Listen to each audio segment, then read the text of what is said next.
Hello, this is Hazel. This is my presentation about PC assembly and disassembly.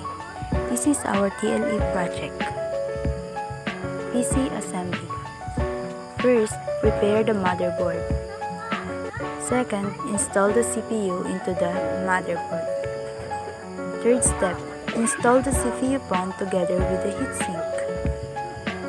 Next, install the memory RAM.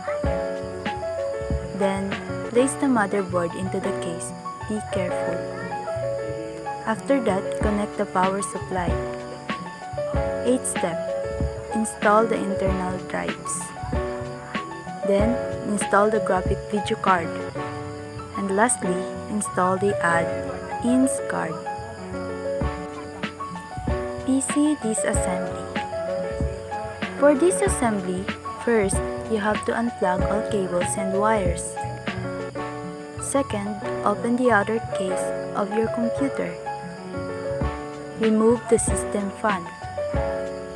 Remove the CPU fan together with the heatsink. Remove the power supply. Remove the CD or DVD drive. Remove the hard drive. Remove the memory RAM. Remove the motherboard. That's all.